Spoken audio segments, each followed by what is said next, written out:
Hello and welcome to Commodity Champions. I'm Manisha Gupta. Well, there's less than a week to go for the union budget, and the commodity sector also has a long list of expectations. Let's start with the sugar industry, and the sector is hoping for an increase in the minimum selling price, which has been unchanged since 2019. It also wants a reduction in GST on hybrid electric vehicles and flexi-fuel vehicles. Meanwhile, the edible oil sector wants government to operationalize the national mission for the sector and also regulate the import of refined oils.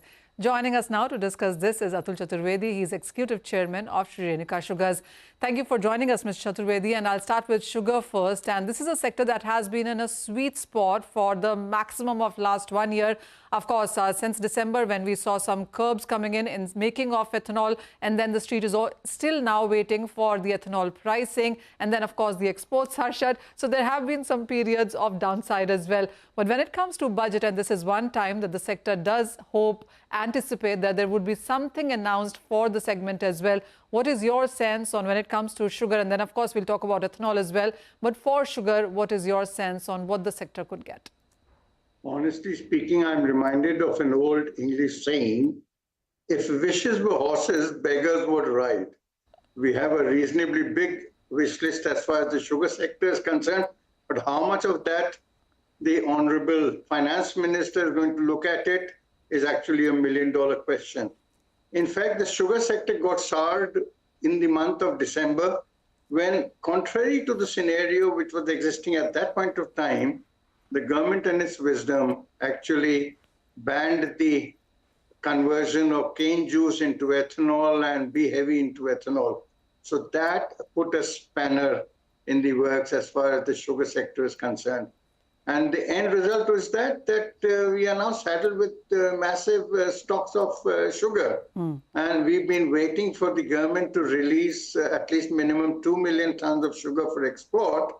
But that has still not come about. And the sugar, in spite of everything, the price of sugar remains where it was. And as far as the wish list for minimum selling price to be jacked up, that also seems to be not in place as of today.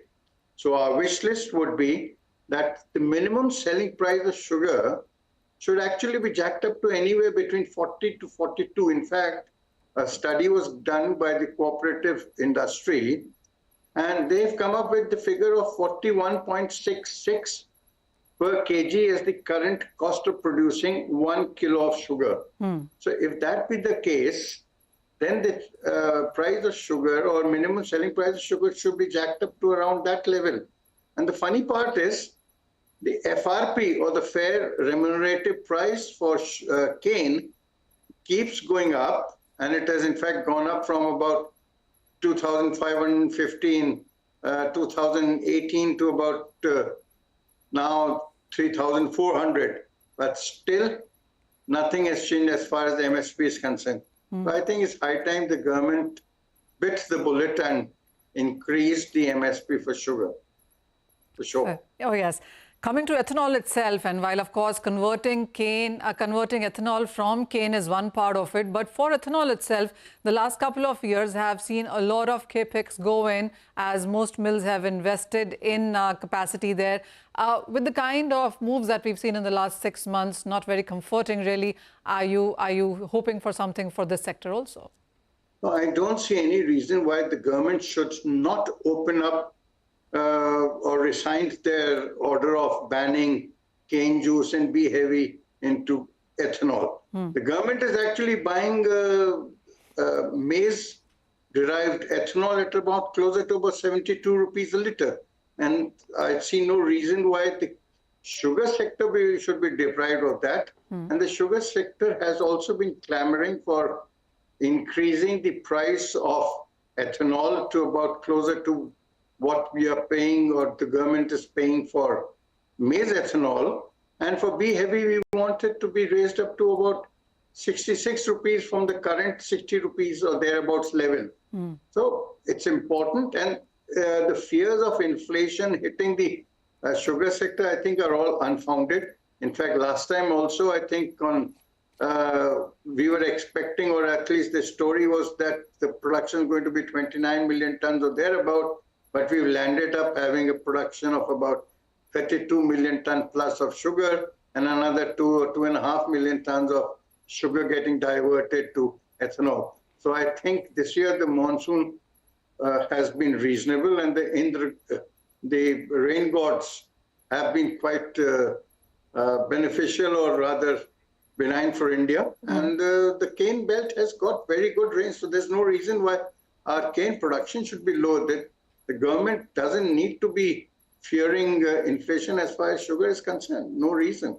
Okay. They should allow ethanol to be diverted to, cane juice to be diverted to ethanol. No reason for stopping it any further now. Well, that's about sugar and ethanol, but you also look at edible oil, and here as well, when it comes to, duty differentials, or whether it's about GST or a direct payment to the farmers, there's just plenty that the edible oil sector also is wanting from the government, including the national mission that needs to be now on ground and running.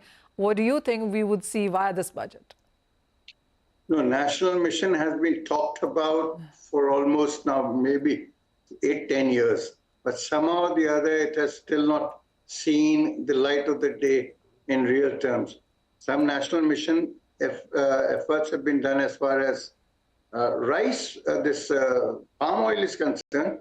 But for other oil seeds, I think nothing much has been done. So I think we expect this time round that adequate funding and a proper roadmap for the NMEO, or National Mission Oilseed, is implemented. And the other thing which I thought is important to make this a success is that you need to have a champion. Just like you're having this commodity champions, you need to have a champion for NMEO.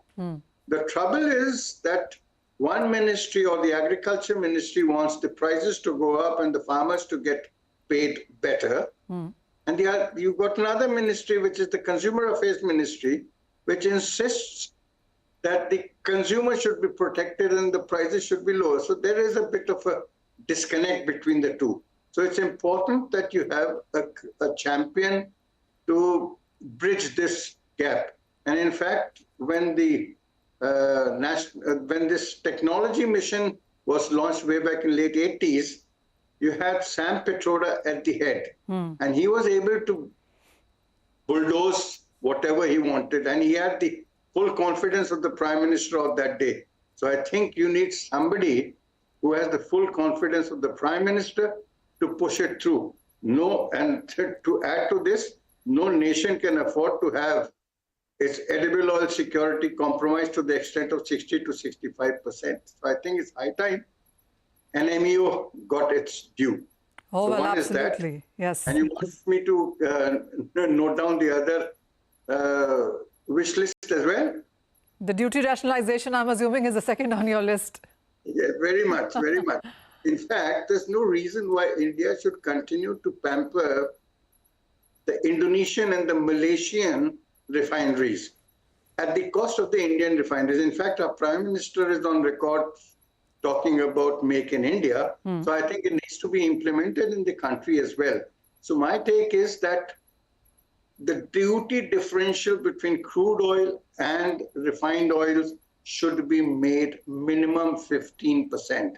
And the other thing which we think is important to protect our oilseed farmer is that the crude oil duty should be jacked up to about 20% from the current 5%. Okay. And refined oil duties should be jacked up to 35%. That should take care of the oilseed sector and refineries as well. Well, yes, national mission and the duty rationalization for edible oils, and as far as sugar goes, minimum selling price, FRP, and in some sense making a formula out of it which makes the price dynamic in sense of sugar itself, one, and ethanol is the second thing there, and that is what the sugar and ethanol and the edible oil sector really seems to be looking forward to. Ms. Chaturvedi, as always, thank you so much for joining in and talking about those two very essential commodities which have been in the limelight for some time. From sugar and edible oil to paper now, and this industry's stakeholders want the government to increase the import duty on paper to create a level playing field. They also want a review of duty-free imports under free trade agreements with the ASEAN, South Korea and Japan. Joining us now to take this discussion forward is Pawan Agarwal. He's president of the India Paper Manufacturers Association. Mr. Agarwal, hi, thank you so much for joining us. Well, let's start with the import duty itself, and that has been a bone of contention for some time now. What makes you think that the government will look at it this time around? Good afternoon, Manisha, and good afternoon to the viewers.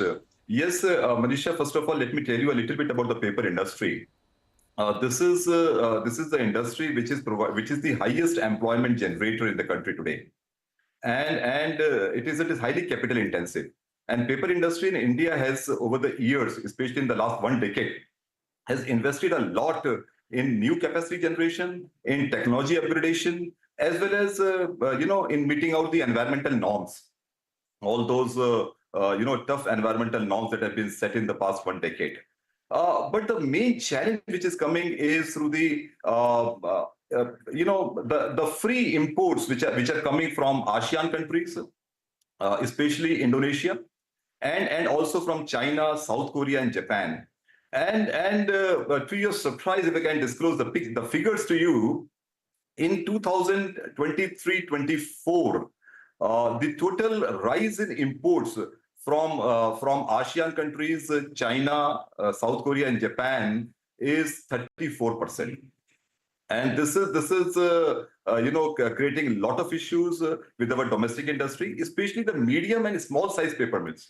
So we have put in strong words to the ministry, to the finance minister, in the strongest possible terms, that there is a strong need to protect the Indian paper industry. We don't have level playing field. Our scale of operations are quite low as compared to the scale of operations in these ASEAN countries.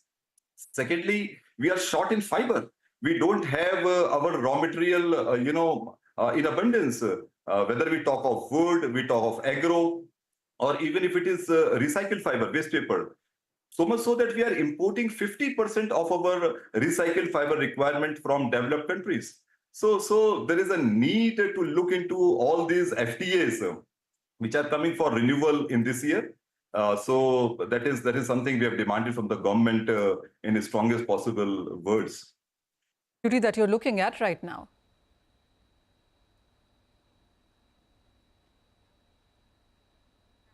Mr. Agarwal, what is the kind of import duty hike that you're looking at right now, the kind of representations that you've made? Yeah, so the current duty is 10%, okay. And we're asking for 25% duty on all imports. Also, Mr. Agarwal, what is the kind of demand growth that India has seen in sense of paper, and how do you look at the overall paper economy within India? So historically, paper has been growing at the rate of GDP. And in the last 1 decade, if you look at CGR, it has been more than 7%, somewhere between 7 to 7.5%. And keeping that in view, there has been a lot of new investment which came in the Indian paper industry, as I earlier mentioned. But because of these imports, I am seeing a growth going down to as low as 5%. The biggest area of concern is capacity utilization. Our capacity utilization is not more than 75 to 80% if we look at the total volume of the Indian paper industry. Out of 900 paper mills, to what our data says, is only 550 odd mills are in operation. So that's a big point of concern for Indian paper industry, looking at the kind of imports coming into India. Mr. Agarwal, you talked to us about an easy dumping ground that India has become in sense of paper imports here. What about the quality controls? I mean, is that something that you're also looking at and expecting something on those lines from the budget? Yes, we have been demanding the same with the government as well. Quality control orders, because you see, lot of paper is coming as stock lot into the country, and also as second quality. So there's a strong concern for IPMA that there should be a strict quality check so that there is no harm to the consumers in India. And we are also demanding to put QCO to issue QCOs for certain grades of paper being imported. And how would you look at the various grades of paper? I mean, as you just mentioned, how much of that is getting imported? What quantity does India produce there? And what are the economics between the two? So you see, broadly speaking, there are mainly three kinds of paper being consumed. One is the fine paper, the writing and printing paper, which is used for educational purposes, and the other one is newsprint, and the third one is packaging paper. So in India, we are seeing that packaging paper, the demand is growing and growing at a good rate, and we have got sufficient capacity to cater to that demand. And a lot of new production have come up in the last 1 decade, to cater to this growing demand of packaging paper. And we are not seeing much imports in this packaging paper category, though recently we have seen some high quality packaging board being imported. But as far as fine paper is concerned and photocopy paper is concerned, here we are seeing a lot of growth in imports. Despite the fact that there is enough domestic capacity, and mills have expanded in the last 1 decade. Coming to newsprint, again, there is a lot of domestic capacity, but again, since newsprint consumption is going down in developed countries, and as low as, the demand for newsprint in developed countries has gone down as low as 50% in last 1 decade, whereas in India, it is still growing, though at a smaller rate. So we feel that there is a strong need to protect our domestic news producers also. Oh, well, absolutely. So import duty is one thing. And of course, looking at quality control and ensuring that we have a level playing field in the country are some of the demands coming in from the paper industry there. Mr. Agarwal, thank you so much for joining us and making sense of all of that. And with that, it's time for a quick break. But don't go anywhere because the discussion on the budget will continue on the other side.